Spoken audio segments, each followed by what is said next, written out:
कृष्ण या शिव, पूजा वेदी से सारे भगवानों की मूर्ति आप हटा दीजिए और केवल कृष्ण भगवान को वहां पर स्थापित कीजिए। तो अपने पति को सर्वश्रेष्ठ मानो, इष्ट के प्रति पूरी निष्ठा होना चाहिए, पूरी श्रद्धा और समर्पण का भाव होना चाहिए। ईश्वर से पहले क्या था, कि लिंग क्या है और इसका पार्वती जी से क्या संबंध है। शिव जी की पूजा के समय जो एक बात आती है कि भांग आती है, कई लोग जो है भांग का अनुचित उपयोग करते हैं, तो शास्त्र के अनुसार भांग का क्या महत्व है? दिन में भक्तों की भीड़ तो रात में भूतों की भी भीड़। घर के अंदर पूजा करने के लिए शिवलिंग कितना होना चाहिए? मनु शत्रुपा से मैथुन सृष्टि प्रारंभ हुई है। राधा कृष्ण का मंदिर क्यों है? अहो भाग्य हमारे कि हमारे पॉडकास्ट में आप पधारे, जिनके मुखार विंद से बड़े बड़े लोग जो है कथा सुनने के लिए लालायित रहते हैं, जिनकी वाणी में हमेशा माँ सरस्वती का वास रहता है।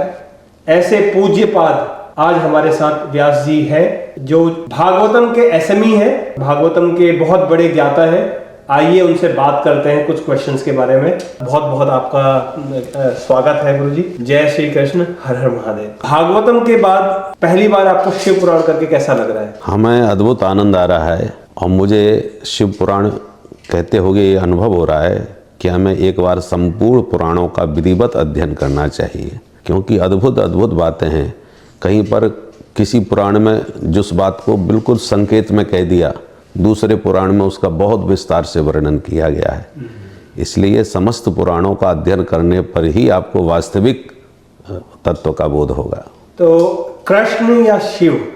अब देखिए, चूंकि हम वैष्णव हैं और हमारे मति में तो किसी प्रकार का भेद नहीं है, क्योंकि मैं मूल रूप से रामानंद संप्रदाय का वैष्णव हूँ। तो हमारे आराध्य तो श्री राम जी महाराज हैं, पर कथा भगवान कृष्ण की कहता हूँ। आराध्य हैं हमारे अयोध्या में, रहता हूँ मैं वृंदावन में, और कथा भी भगवान कृष्ण की प्रधानता से ही कहता हूँ, और अब शिव पुराण भी कह रहा हूँ। इसलिए तत्वतः तो कोई भेद नहीं है, परंतु फिर भी अब आपने कृष्ण और शिव जी के बारे में कहा, तो हमारे लिए तो दोनों तत्व एक हैं, पर मेरे आराध्य के रूप में मेरी उपासना जो है वो श्री राम जी के स्वरूप में है। और जैसे होता है ना कि कोई पंथ ये कहे कि मेरे ही इष्ट सर्वोच्च हैं, और कभी वो ये कहते हैं कि अपनी पूजा वेदी से सारे भगवानों की मूर्ति आप हटा दीजिए और केवल कृष्ण भगवान को वहां पर स्थापित कीजिए। तो ऐसे लोगों के लिए क्या कहेंगे?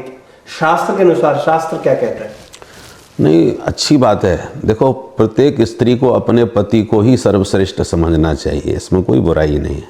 पति के सद्गुणों का चिंतन करना चाहिए, उससे उनके प्रति अनुराग बढ़ता है, उनकी अच्छाइयाँ देखना चाहिए और उनको ही सर्वोपरि मानना चाहिए कि हमारे पतिदेव जैसा कोई नहीं। पर बुराई कब होती है कि जब अपने पतिदेव को बहुत श्रेष्ठ सिद्ध करने के लिए हम दूसरे के पति की निंदा करने लगें कि तेरे पति में ये कमी है, तुझ में वो कमी है। ये थोड़ा ठीक नहीं है। अपने पति को सर्वश्रेष्ठ मानो, अच्छी बात है, पर सर्वश्रेष्ठ मानने का ये भी तात्पर्य नहीं है कि पतिदेव के ही संबंध से आपके सास ससुर हैं, देवर जेठ हैं, उनको आप घर में ही ना घुसने दो या उनका समुचित आदर सम्मान ना करो, तो भी तो पति प्रसन्न नहीं होंगे। पति के संबंध से ही समस्त पारिवारिक संबंधों का भी जैसे निर्वाह किया जाता है, भ्राता पुत्र आदि का, तो सभी का अलग अलग संबंध है, परंतु समर्पण पूर्ण रूपेण पति में ही स्त्री का होना चाहिए। भले ही ससुर जी बड़े हैं, पिता हैं। जैसे एक कहावत है, एक दोहा बड़ा प्रसिद्ध है, गुरु गोविंद दोनों खड़े काके लागू पाए। तो अब गुरु और गोविंद दोनों खड़े हैं, तो पैर किसको पहले छुओगे? हैं? तो वो कहते हैं बलिहारी गुरु आपने, हम तो पहले गुरु जी को प्रणाम करेंगे, क्योंकि गुरु ने ही गोविंद से मिलाया। तो अब इससे क्या सिद्ध हो गया? तो क्या गोविंद से गुरु बड़े हो गए? ऐसे इसको ऐसे समझिए कि जैसे घर में ससुर जी और पतिदेव दोनों एक साथ आए, पिता पुत्र, और स्त्री देख रही है, तो अब वो दोनों आ रहे हैं, तो वो प्रणाम किसको करेगी? ससुर जी को।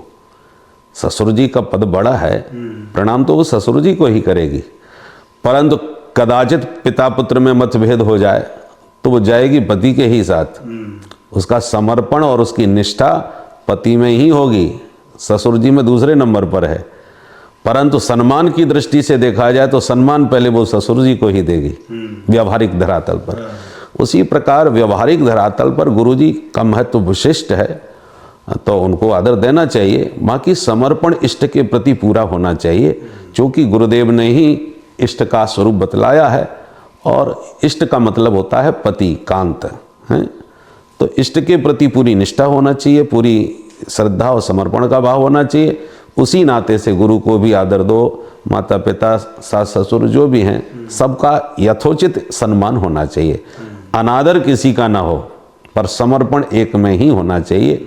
इस दृष्टि से जो अपने इष्ट की निष्ठा रखते हैं उसमें कोई विरोध और बुराई नहीं है।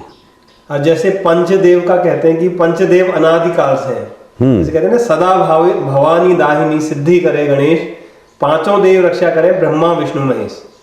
तो ये मतलब ऐसा है कि जैसे मिठाई में शक्कर तो एक ही है, लेकिन क्या है कि रूप अलग अलग है। मिठाई के इसको ऐसे ही समझो, जैसे हाथ एक है, उंगली 5 हैं, एक हाथ की 5 उंगली हैं, इनमें कोई भेद नहीं है, फिर भी नाम भेद है। ये अंगूठा है, तर्जनी है, मध्यमा है, अनामिका है, कनिष्ठा है। तो नाम हैं और उपयोग पांचों के हैं, पर हाथ तो एक ही है। ऐसे एक तत्व के 5 रूप हैं। एक होता है स्मार्थ, एक स्मार्थ माने जो पंचदेवों का उपासक है, जो सबको मानता है। अब 5 में हमारे यदि निष्ठा भगवान विष्णु में होगी तो हम वैष्णव बन गए, शिव में हमारी निष्ठा हो गई हम शैव बन गए, शक्ति में के उपासक करने हम शाक्त बन गए। तो ऐसे उसकी उपासना की पद्धति में, परंतु सदगृहस्थ जब तक हम हैं, कार्यगृहस्थी में हैं, तब तक 5 देवताओं की उपासना करनी चाहिए, 5 का यथोचित पूजन समय समय पर करना चाहिए। बाकी इष्ट अपना एक जरूर बनाना चाहिए, उसमें पूरी तरह निष्ठा उसकी, माने नित्य की उपासना इष्ट में हो। परंतु पंचदेवों की उपासना अवसर पर, जैसे शिवरात्रि आ गई तो शिव जी की पूजा करें, नवरात्रि आ गई देवी माँ की उपासना करें, गणेश चतुर्थी आ गई गणेश जी की पूजा करें, वो समय समय पर। बाकी एक अपना जो इष्ट है, जैसे हम वैष्णव हैं तो हम राम जी के उपासक हैं, तो राम जी की हमें प्रतिदिन अभ्यर्चना करनी चाहिए। उत्सव विशेष रूप से रामनवमी का विशेष मनाना चाहिए। पता चला कि हम हैं तो रामानंदी वैष्णव, रामनवमी का उत्सव मनाया नहीं, विवाह पंचमी का उत्सव मनाया नहीं, और महाशिवरात्रि का उत्सव बड़ा जोरदारी से मांग, तो ये अनुचित होगा। अच्छा। कि आप अपने आराध्य का उत्सव न मना करके दूसरे जो देवता भले ही एक हैं, परंतु आप जैसे एक पतिव्रता स्त्री को पति को महत्व देना चाहिए। परंतु यदि पति की उपस्थिति में घर में भी यदि वो देवर को या जेठ को या ससुर जी को भी विशेष महत्व दे, उनकी सेवा में निरंतर रहे, तो ये अवज्ञा होगी। वो नहीं, ठीक है सबका आदर करो, पर पूरा समय पूरी तरह आपका पति के लिए होना चाहिए। उसी प्रकार आराध्य में पूरी निष्ठा होना चाहिए, बाकी आदर सम्मान समुचित सबका करना चाहिए। तो एक सवाल जो है बहुत सारे लोग पूछते हैं कि ईश्वर से पहले क्या था, और अगर कुछ था तो धरती बनने में इतना टाइम क्यों लगा? देखिए, ईश्वर से पहले कुछ नहीं होता, ईश्वर ही सर्वोपरि होता है। ईश्वर ने एक कहा, एक सृष्टि प्रक्रिया में प्रसंग आता है, अहम एको न मे कश्चित है।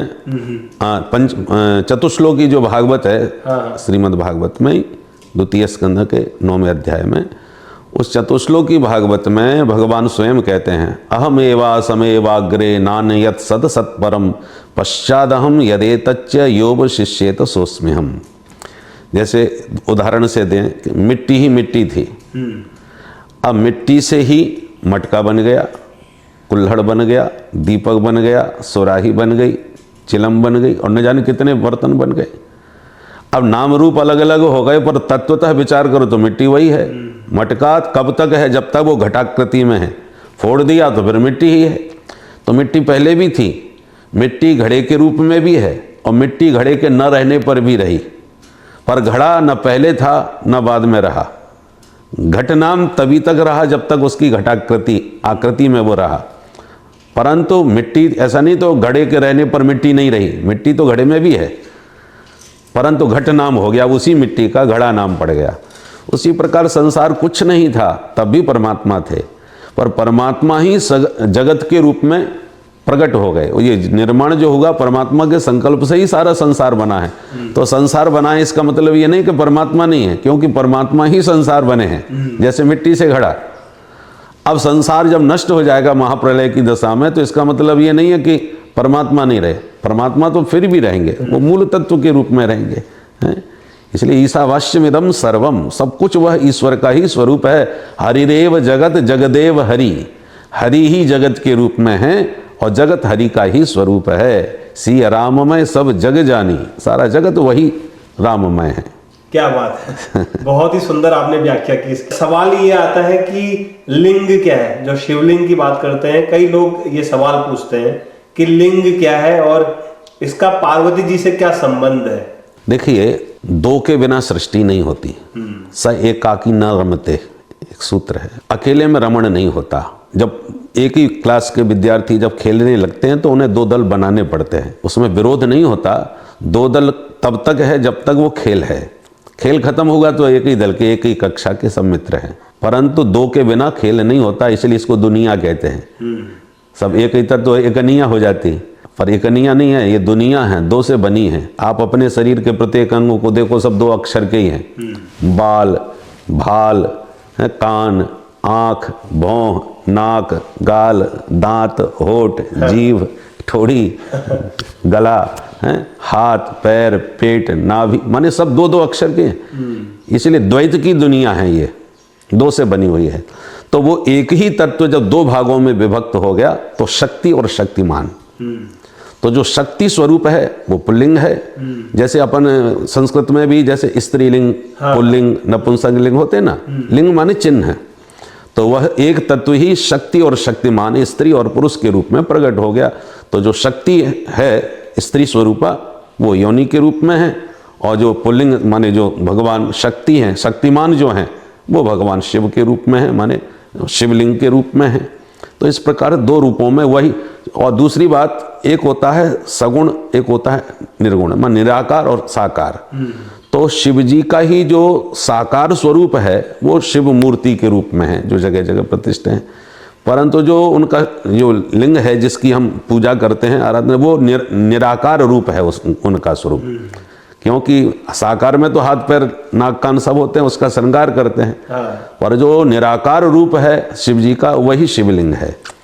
दो ही निराकार रूप में विशेष पूजे जाते हैं, बाकी से देवता सब साकार रूप में ही हैं। केवल भगवान विष्णु का निराकार रूप है शालिग्राम भगवान, और भगवान शंकर का निराकार रूप है शिवलिंग। तो ये निराकार स्वरूप की उपासना है। अच्छा, इसको हम ऐसे समझ सकते हैं कि जैसे बिजली वाला जो आपने एग्जांपल दिया था। हाँ, ये भी बहुत अच्छे है भाई। तीन स्वरूप हो जाते हैं उसके, निर्गुण निराकार, सगुण निराकार और सगुण साकार हैं। तो जैसे बिजली तो थी, मूल रूप में थी, परंतु व्यापक थी, पर व्यापक बिजली का उपयोग हम लोग नहीं कर पा रहे थे। तो यांत्रिक पद्धति से वैज्ञानिकों ने उसको प्रकट किया, बनाया, तो विद्युत उत्पादन हुआ, तो वो करंट के रूप में प्रकट हुई। तो पहले तो वो निर्गुण निराकार थी बिजली, फिर सगुण निराकार हो गई, उसमें गुण आ गया।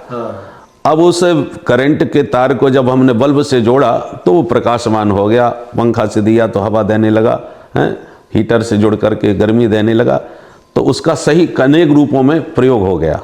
उसी प्रकार वही तत्व जो निर्गुण निराकार था उसका नाम है ब्रह्म, और जो सगुण निराकार है उसका नाम है परमात्मा, और जो सगुण साकार है उसी का नाम है भगवान। क्या बात है। शिव जी की पूजा के समय जो एक बात आती है कि भांग आती है, कई लोग जो है भांग का अनुचित उपयोग करते हैं, तो शास्त्र के अनुसार भांग का क्या महत्व है? भांग का कोई महत्व नहीं है। देखो, हर देवताओं की पूजा के अलग अलग पद्धतियां हैं, किसको क्या चढ़ाना चाहिए। शिव जी तो विश्वपान किए लोक कल्याण की भावना से, वो इसलिए उनको करुणावतार कहा गया। कर्पूर गौरम करुणावतारम, करुणा के अवतार हैं। बड़े का बड़प्पन तभी सार्थक होता है जिसके नीचे छोटे बिल्कुल निश्चिंत रहें, और उन्हें भरोसा है कि उनके रहते हमारा कुछ नहीं बिगड़ सकता। ऐसे बड़ा होने से क्या मतलब, बड़ा हुआ तो क्या हुआ, जैसे पेड़ खजूर, पंथी को छाया नहीं फल लागे अति दूर। न तो यात्रियों को उसकी छाया का लाभ मिलता है, फल भी इतनी ऊंचाई पर है कि हर कोई प्राप्त नहीं कर सकता। ऐसा लंबा बड़ा होने से क्या फायदा। वो सबने अमृत पिया वो देवता कहलाए, और जिसने सबके कल्याण के लिए विष पिया वो महादेव कहलाए। यह है बड़प्पन है। तो सबके अलग अलग उपासना में किसको क्या चाहिए। भगवान उनको तो भांग धतूरा, अब धतूरा किसी को नहीं चढ़ाया जाता, केवल शिव जी को ही चढ़ाया जाता है। तो ऐसे भांग धतूरा आदि जो वस्तु जो किसी के मतलब के नहीं, भोलेनाथ ने कहा वो सब हमको लाके दो। भोले बाबा का दरबार सबके लिए है, इसलिए वो विश्वनाथ हैं। दिन में भक्तों की भीड़ तो रात में भूतों की भी भीड़। क्या बात है। तो उनके लिए भूत और भक्त सब बराबर, सब उनके उपासक हैं। इसलिए ऐसी चीज उन्होंने कहा कि जो कोई सर्वत्र उपलब्ध हो और किसी के मतलब की ना हो, वो भी तुम हमको ला करके दो, हमें वह भी स्वीकार है। क्योंकि वो तो विश्व को भी अपने कंठ में रख करके विश्व का कल मंगल कर सकते हैं, इसलिए नीलकंठ हैं वो। अतः ये पूजा पद्धति में भी आता है। तो चढ़ाने में वो शिव जी को चढ़ाने के लिए, इसका मतलब ये नहीं कि कोई चीज़ उनको चढ़ाई तो वो महत्वपूर्ण हो गई तो आप उसका भी पान करने लगे जाओ। उनको धतूरा भी पर चढ़ाया जाता है तो आप धतूरा थोड़ी खा सकते हो। ना भांग खाना चाहिए, ना धतूरा खाना चाहिए, ना कोई दुर्व्यसन करना चाहिए। पर शिव जी के नाम पर बहुत से लोग जो व्यसनी होते हैं वो एक आधार बनाते हैं कि शिव जी पा रहे हैं तो हम भी पा रहे हैं। तो उन्होंने तो विष पान किया, तो क्या हम थोड़ी पी सकते हैं? हम तो उसको चाख भी नहीं सकते, खाना तो अलग की बात है। यथा रुद्रोपजितम विषम, रामायण की चौपाई प्रसिद्ध है। समर्थ को नहीं दोष गोसाई, रवि पावक सुरसर की नाई। अग्नि में सब कुछ डाल दो, वो सबको भस्म करने की सामर्थ्य रखती है। अग्नि अपवित्र नहीं होती। गंगा जी में तमाम नाले गिर जाते हैं पर गंगा जी अपवित्र नहीं होती, क्योंकि गंगा जी की विशाल धारा है। पर वही गंगा जी एक लोटा में भर के यदि आप ले आओ, फिर उसको कोई कुत्ता चाख ले या मुंह मार दे तो हम कहते हैं अशुद्ध हो गया। गंगा जी तो वही है, पर वो अंश जो लाए हैं लोटा भर के वो उसका अंश है, और जो बह रही है वो अंशी है। अंशी विराट होता है, वो प्रभावित नहीं होता दोष से, और उसका जो अंश है वो लघु होता है, वो प्रभावित हो जाता है। तो ईश्वर अंशी है, हम उनके अंश हैं। क्या बात। ईश्वर अंश जीव अविनाशी। तो ईश्वर सामर्थ्यवान है। समर्थ क्या, सामर्थ्यवान कौन है? जिसको दोष प्रभावित न कर पाए, वो सामर्थ्यवान है। सूर्य सामर्थ्यवान है, अग्नि सामर्थ्यवान है, गंगा मैया सामर्थ्यवान है, परंतु हम असमर्थ हैं, हम सामर्थ्यवान नहीं हैं। हमारे श्री कृष्ण ने इतनी ब्रज गोपियों के साथ रास रचाया और फिर भी उनको अच्युत कहा गया। अच्युत माने जो विचलित न हो, है। तो न च्यवती स्वरूपाति अच्युत, वो अच्युत हैं। इतने सुंदरियों के बीच निर्विकार होकर के नृत्य करते रहे, ये उन सामर्थ्यवान भगवान कृष्ण की ही विशेषता है। हम असमर्थ पुरुष हैं, हम ऐसा नहीं कर सकते, और ऐसा यदि हमने करने का प्रयास किया तो हम बच नहीं सकते। ये हमारी सामर्थ्य नहीं है। इसलिए भगवान ने अपनी भगवत्ता को पूरी तरह कृष्ण अवतार में प्रकट किया। पैदा होती पूतना को मार डाला, उसका विषपान भी कर लिया, कुछ नहीं हुआ। और ऐसे लीला करते करते उन्होंने सारे देवताओं का भी अभिमान, सुरों से भी संघर्ष किया, असुरों का संहार किया, इंद्र का भी मान भंग किया गोवर्धन उठा के। तो 7 वर्ष की उम्र में 7 कोस के गिरवर को 7 दिन तक धारण करके रखा। ये सामर्थ्य श्री कृष्ण की ही है। हम तो 7 कुलों का पत्थर भी 7 घंटे नहीं उठा सकते। तो इसलिए जो सामर्थ्यवान पुरुष हैं उनका अनुगमन नहीं करना चाहिए, उनका अनुसरण हम नहीं कर सकते। वो जो कहते हैं वो करो, जो करते हैं वो ना करो। भगवान शिव ने क्या किया या भगवान कृष्ण ने क्या किया, वो हम लोग पढ़ सकते हैं, सुन सकते हैं, उनका चिंतन कर सकते हैं, उस रूप में उनका ध्यान कर सकते हैं, परंतु वो जो कर रहे हैं वो हम नहीं कर सकते, क्योंकि वो सामर्थ्यवान हैं, हम असमर्थ हैं। ये विवेक रखना चाहिए। भगवान राम जी का जो अवतार हुआ है, मर्त्यावतारस्त्व है मर्त शिक्षणम, वो मानव रूप में अवतार लेके मानवता का पाठ सिखाने के लिए आए। तो राम जी ने जो किया है वो सब करो आप, पर जो कृष्ण ने कहा है वो करो, जो किया है वो नहीं कर सकते। ऐसी भगवान समूह ने जो किया है वो हम नहीं कर सकते, वो ईश्वर है। और ये है कि घर के अंदर पूजा करने के लिए शिवलिंग कितना होना चाहिए, और पूजा करने का कोई, हम जानते हैं कि भोले बड़े भोले हैं, उनका नाम ही भोला है, तो क्या करना चाहिए उनकी पूजा करने के लिए? और शिवलिंग घर के अंदर रख सकते हैं? अगर रख सकते हैं तो उसका आकार कितना होना चाहिए? देखो, 2 होते हैं प्रतिष्ठा, चल और अचल। अचल माने जो एक जगह ही रहे, और चल है जिनको हम उठा करके इधर उधर ले जा सकते हैं।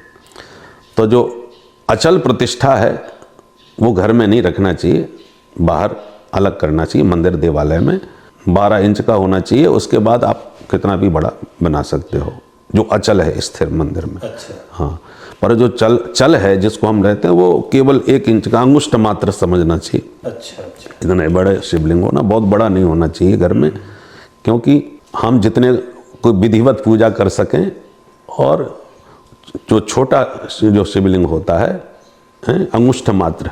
वैसे शिव जी की पूजा में तो ये कहा कि कुछ ना हो तो स्नान करते समय यूँ अंगुष्ठ मात्र बना करके उसका जल अभिषेक कर दो उसमें, क्योंकि सब शिव जी का ही स्वरूप है। सर्वम खलमिदम ब्रह्म, शिव जी के अनेक रूप हैं, वो पृथ्वी के रूप में भी हैं, जल के रूप में भी। अष्टमूर्ति शिव जी का वर्णन है शिव पुराण में, हैं। अष्ट भिन्ना प्रकृति अष्टदा, जी अष्टदा प्रकृति उस परमात्मा का ही स्वरूप है। तो फिर भी यदि उनका सगुण साकार रूप में शिवलिंग रखना है तो केवल अंगुष्ठ मात्र ही रखना चाहिए, ज़्यादा बड़ा घर में नहीं रखना चाहिए। बहुत बढ़िया। और जैसे कि कई दर्शक देख भी रहे होंगे कि अगर आप नहा रहे हैं और आपके पास शिवलिंग नहीं है, तो जैसे कि आपने बहुत अच्छा बताया, और ये आप अंगुष्ठ करके उसके ऊपर आप जल चढ़ा सकते हैं। तो और ये कहते हैं कि जैसे राम जी ने रामायण में लीला का मंचन किया था पूरा, उनको सब पता था कहाँ पर क्या होने वाला है, लेकिन वो लीला का मंचन कर रहे थे। तो क्या ऐसे ही शिव जब सती के साथ वो सारी लीलाओं का मंचन हो रहा था, जैसे सती जी जो है वो अपने शरीर को त्याग देती हैं, उसके बाद भोले जो है वो उस शरीर को लेके जाते हैं, तो क्या ये लीला उन्होंने की थी, या मतलब क्या इसके पीछे का रहस्य क्या है? देखो, लीला शब्द का अर्थ क्या होता है? जैसे रामलीला होती है, रासलीला होती है। लीला का मतलब है जो करना है वो पहले से फिक्स है, उसका अभिनय किया जाता है। हाँ। क्या करना है वो पहले से निश्चित होता है, अभिनय मंच पर किया जाता है, हैं? वो लीला कहलाती है। तो भगवान जो करते हैं वो सब लीला है, संसार उनका रंगमंच है। इस संसार के रंगमंच पर जो भी वो करते हैं वो सब लीला है, सब पहले से फिक्स है, और इसलिए पहले से ही बता दिया जाता है, हैं? क्या जैसे भगवान शिव ने कामदेव को भस्म कर दिया, रति रोने लगी, अब रोने लगी तो कि कब मिलेंगे? तो भगवान कहते जब यदुवंश हैं, जब भगवान का यदुवंश में अवतार होगा, जब यदुवंश कृष्ण अवतारा हो ये धरन महामह भारा, कृष्ण तनय हो ये पति तोरा, बचन अन्यथा हो न मोरा। दैत कह दिया कि कृष्ण का पुत्र बन के प्रद्युम्न के रूप में तुम्हारे पति तुम्हें प्राप्त हो जाएंगे, हैं? और जब ब्रह्मा जी ने भी कह दिया, भोले बाबा जब दोबारा विवाह करेंगे पार्वती जी के रूप में सती से, तब तुम्हारे पति को जीवित कर देंगे। तो इसका मतलब पहले से फिक्स है क्या होना है, वही तो होगा। तो इसलिए ईश्वर की जो भी लीलाएं हम पुराणों में, कथाओं में कहते सुनते हैं, वो सब भगवान के द्वारा पहले ही योजनाबद्ध होता है, और हम लोगों को बस वो दिखाया जाता है वो शिक्षा के लिए, कि देखो भक्त के लिए भगवान कितने आतुर होते हैं, उसके विरह में कितने व्याकुल होते हैं। और इसलिए जानकी जी के विरह में रोते हुए राम जी को देख करके भोले बाबा प्रसन्न हो रहे हैं, और सती जी आश्चर्य में पड़ रही हैं कि उनको रोते हुए राजकुमार को ये प्रणाम भी कर रहे हैं, महादेव होकर के, देवाधिदेव होकर के, हाँ, और सच्चिदानंद कह रहे हैं उनसे। उनमें तो कहीं भी आनंद नहीं नजर आ रहा, रोते हुए राम जी कैसे आनंद स्वरूप हो सकते हैं? परंतु शिव जी किस दृष्टि से देख रहे हैं कि ठाकुर जी की लीला देखो कितनी गजब की हो रही है। एक स्त्री विरही पुरुष को कितनी व्याकुलता होती है स्त्री के वियोग में, वो राम जी चरितार्थ करके दिखा रहे हैं, जबकि सच्चिदानंद हैं। सच्चिदानंद होकर के भी विलाप का जो अभिनय किया, रोने का जो नाटक किया, उस नाटक पर प्रसन्न होकर के भोले बाबा गदगद हो रहे हैं कि वाह प्रभु क्या आप नाटक कर रहे हैं। तो बस यही अंतर है। संसारी लोग जो देखते हैं वो देखना भी चाहिए, क्योंकि वो उनको दिखाने के लिए ही नाटक करें। नाटक क्यों किया जाता है? हम उस नाटक के माध्यम से कुछ समाज को शिक्षा देना चाह रहे हैं। तो जो निर्गुण निराकार ब्रह्म हैं वो सगुण साकार बन के लीला करने क्यों धरा पर आते हैं? क्योंकि हमें कुछ सिखाना चाहते हैं, बताना चाहते हैं। तो उनकी प्रत्येक लीलाओं में शिक्षा छुपी रहती है, और उस शिक्षा का हमें अनुगमन करना चाहिए। उपदेश देने से उतनी बात समझ में नहीं आती जितना कि लीला चरित्र देखने से हमको शिक्षा बहुत कुछ मिल जाती है। क्या बात है, बहुत बढ़िया। और इसी कड़ी में एक चीज आती है कि जब ब्रह्मा जी के पुत्र जो कामदेव ने उन पर ही जो है अपना वो टेस्ट कर दिया था, तो एक संध्या जी थी, नहीं ब्रह्मा जी को उनसे जो है मोह हो गया था।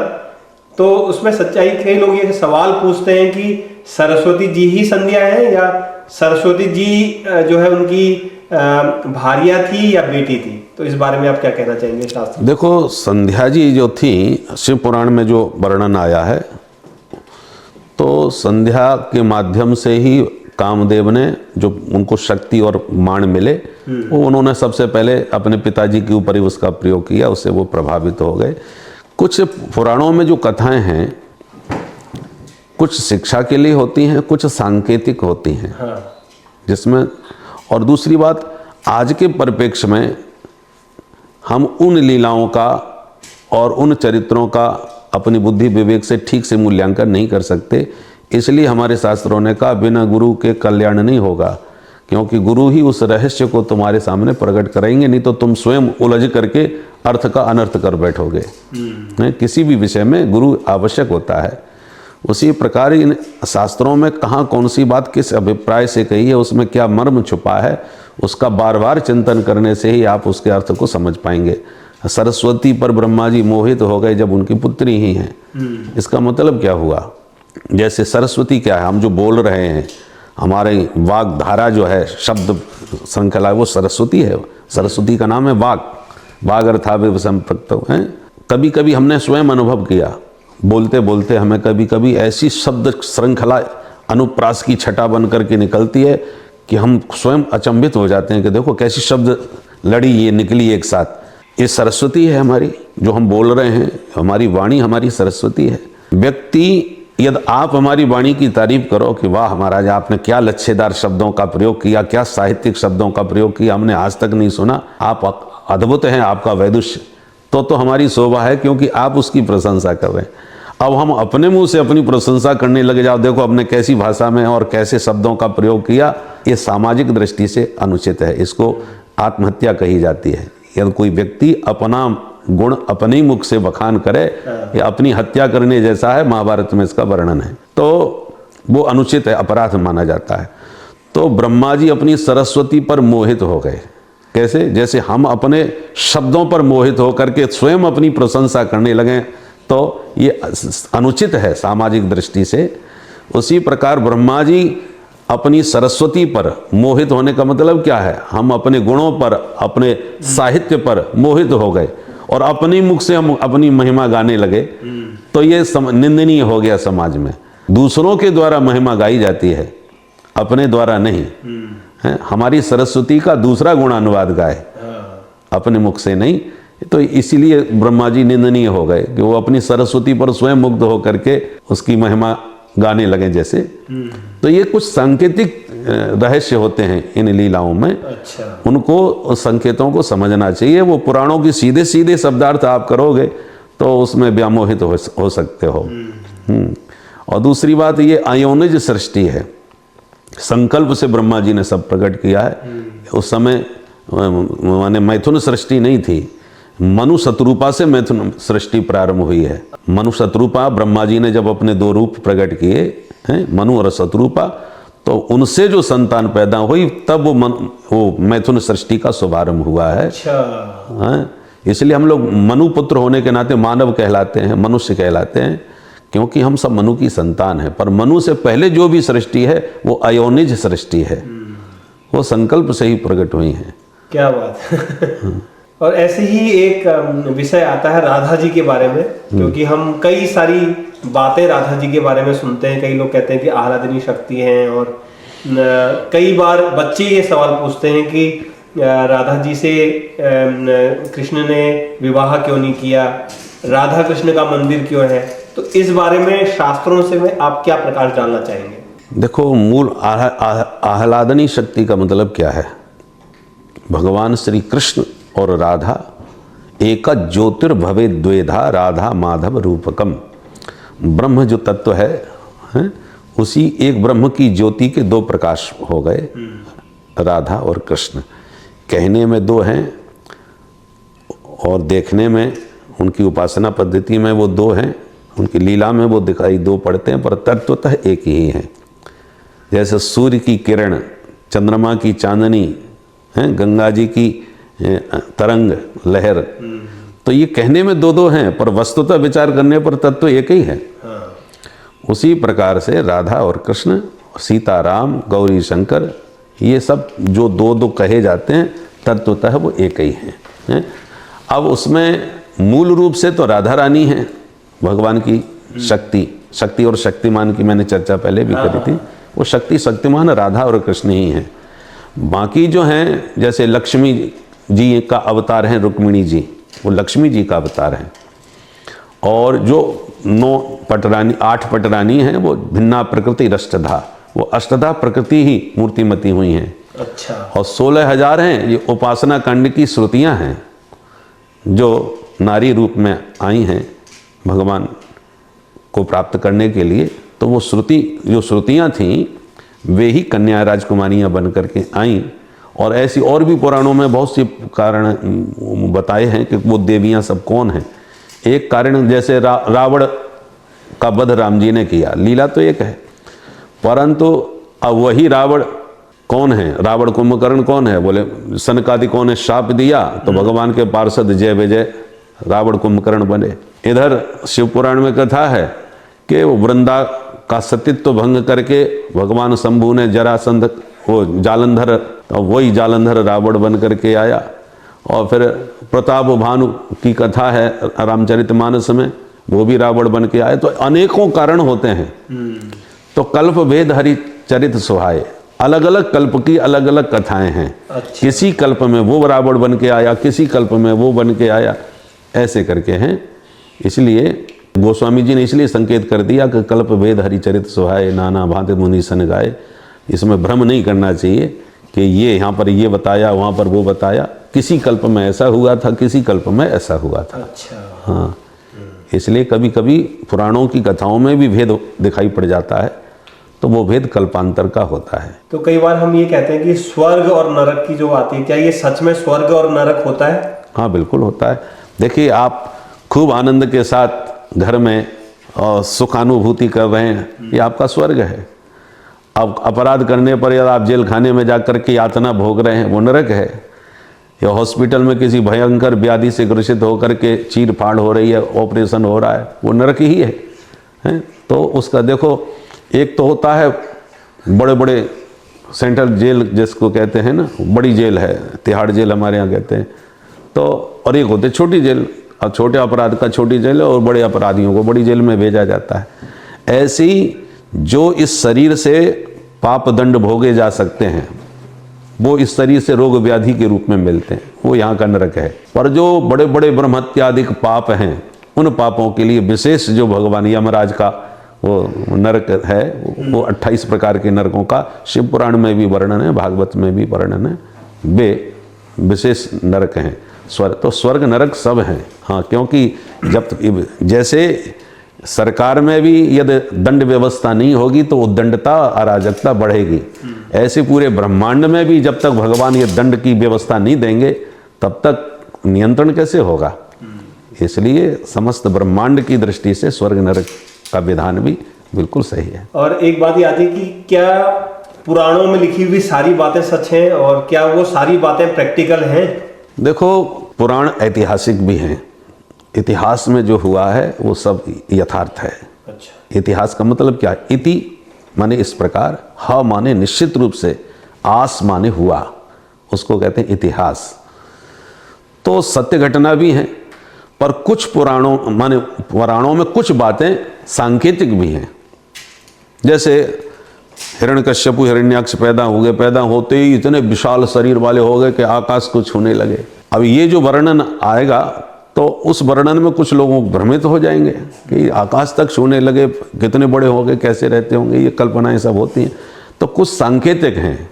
ये हिरण्याक्ष हिरण्यकश्यपु लोभ और मोह के प्रतीक हैं। तो ये जिम प्रति लाभ लोभ अधिकाई, लोभी व्यक्ति को जितना लाभ होगा वो उसका लोभ और बढ़ता ही चला जाएगा और उत्तरोत्तर बढ़ता चला जाता है, शांत नहीं होता है।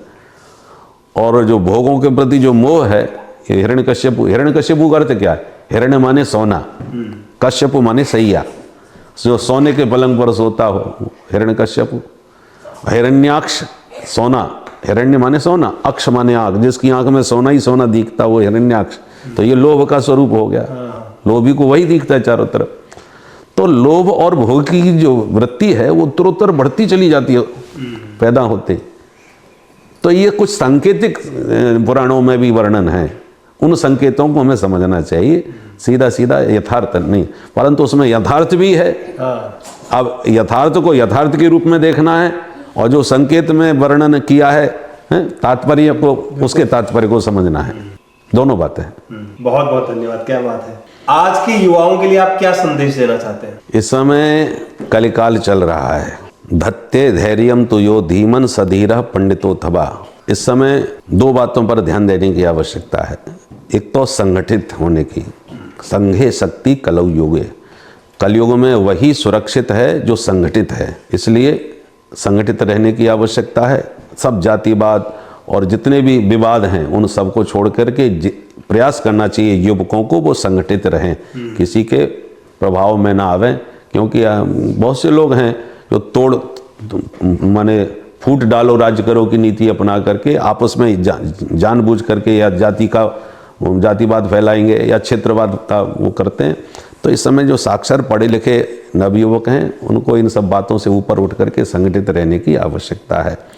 दूसरी बात, क्या करें, एक शब्द में आता है क्या करें, कलयुग है साहब, कलयुग में ये कहाँ संभव है, ऐसी बात नहीं है। कलयुग में जो भगवान कल की अवतार ले रहे हैं वो ब्राह्मण कुल में ही ले रहे हैं। तो जब तक कोई पवित्र ब्राह्मण अपने आचार विचार से संपन्न सुरक्षित नहीं रहेगा तब तक भगवान अवतार कैसे ले सकते हैं। इसका मतलब कोई ब्राह्मण होगा कलयुग में भी जिसने अपने आचार विचार और ब्राह्मणत्व का पूरा विधिवत पालन किया होगा, तभी भगवान उसके घर में प्रकट होंगे। इसलिए बीज का विलोप कभी नहीं होता, मूल जो बीज है भगवान कभी उसका विलोप नहीं होने, नष्ट नहीं होने देते। अतः हर व्यक्ति को केवल हर बातों पर ऐसे नहीं कहना चाहिए कि कलयुग है सब चलता है। आचार विचार जो शास्त्र में वर्णन है उन अपने शास्त्र विहित आचार विचार का यथासंभव पूरा आचरण करना चाहिए, और जब आचरण करेंगे तो निश्चित रूप से कल काल में भी जब भी भगवान अवतार लेंगे तो हमारा भी निश्चित रूप से कल्याण करेंगे, ये विश्वास मन में रखना चाहिए। क्या बात। तो बड़ा अच्छा लगा आपसे बात करके, और आज तक आपने बहुत सारी कथाएं करी होंगी, तो लगभग कितनी कथाएं करी, और कभी किसी कथा में आपको कोई विशेष अनुभूति हुई हो या फिर कुछ ऐसा लगा हो आपको? मेरी 1200 से ज़्यादा कथाएं हो गई हैं, और भगवत कृपा से सब जगह जाने का अवसर मिलता है, और सब जगह की अलग अलग प्रकार की अनुभूतियाँ होती हैं। जैसे अभी हम अपने मध्य प्रदेश में गए थे, वहाँ पर एक गाँव छोटे से गांव में उसी मानसिकता के साथ जाते हैं कि उतनी सीमित सब व्यवस्थाएं होती हैं, परंतु वहाँ का जो हमने रिकॉर्ड देखा उसने अभी तक की हमारी सारी कथाओं का रिकॉर्ड तोड़ दिया। अच्छा। हाँ, कम से कम 70,000 के लगभग श्रोता आते थे। क्या बात है। और वो भी गर्मी में, इस मई जून की बात है, और इस भीषण गर्मी में, हमारे यहाँ भारतवर्ष में तो भयंकर भीषण गर्मी होती है, और आंधी तूफान बरसात सब हुआ, 7 दिन में कथा में ये सारी बातें हुई। पर उनकी व्यवस्था जो थी, इतने हजारों माने कम 150-200 बसें आती थीं पब्लिक को लेकर के, और उन सब के रहने की व्यवस्था, और आंधी तूफान से बचने के लिए जो पंडाल बनाए थे बड़े बड़े, वो बड़े जो मशीन होती हैं उनसे दबा करके इस तरीके से रखे कि कैसे भी तूफान आवे वो उड़ ना जाए पंडाल, उसके लिए मशीन होती है ना, जैसी मशीन वगैरह, उनको चारों तरफ से उन्होंने लगा रखी थी। और इतने हजारों लोगों के लिए पानी की व्यवस्था की, कितनी सुंदर व्यवस्था पीने की कर रखी थी। तो एक अजूबा सा लगा कि गांव के लोगों ने एक छोटे से गांव में इतना विराट प्रबंधन किया है जो अब तक हमने बड़े बड़े महानगरों में नहीं देखा था। तो वो ऐश्वर्य की दृष्टि से, वैभव की दृष्टि से, पर जहाँ हम आध्यात्मिक दृष्टि से, विद्वानों की दृष्टि से देखते हैं, वो उसका एक अलग आनंद होता है। वहाँ श्रोता बहुत भीड़ नहीं होती, पर जो होती है वो विशिष्ट होती है। जैसे गुजरात में हमारी कथा हुई थी रमेश भाई ओझा जी के यहाँ, अच्छा, सांदीपनी में, तो स्वयं वो इतने व्यास हैं बड़े, तो उनके यहाँ संस्कृत विद्यालय भी चलता है, 500 विद्यार्थी तो वहीं के थे संस्कृत, और उन्होंने यूनिवर्सिटी में जो सोमनाथ यूनिवर्सिटी, वहाँ के कुलपति वगैरह सब आते थे। तो उस समय वो विद्वानों के बीच में जो कथा का एक आनंद होता है वो एक अलग प्रकार का होता है। तो इसलिए मैंने कहा कि हर जगह की एक अलग अलग आनंद की अनुभूति होती है। कहीं पर आध्यात्मिक, कहीं वैदुष्यपूर्ण आनंद होता है, कहीं ऐश्वर्यपूर्ण आनंद होता है इसलिए, परंतु भगवान की कथा में ये है कि कहते कहते वक्ता को स्वयं उसके रस की प्राप्ति होने लगती है, अनुभूति होने लगती है। इसलिए वक्ता को कथा में स्वयं श्रोता बन करके भी अपनी बात को ध्यान से सुनना चाहिए। क्या बात है। और मैं श्री दुर्गा मंदिर को भी बधाई देना चाहता हूं जिन्होंने उनको यहाँ पर बुलाया, और विवेकानंद सोसाइटी ऑफ ऑस्ट्रेलिया के सभी दर्शकों को एक बार फिर से हमारा प्रणाम और बहुत बहुत धन्यवाद विवेकानंद सोसाइटी ऑफ ऑस्ट्रेलिया और श्री दुर्गा मंदिर के सभी श्रद्धालुओं की ओर से। डॉक्टर श्याम सुंदर पारस सर की ओर से मेरी तरफ से भी आप सबको बहुत बहुत जय श्री कृष्ण, जय श्री राधे, हर हर महादेव। हर हर महादेव।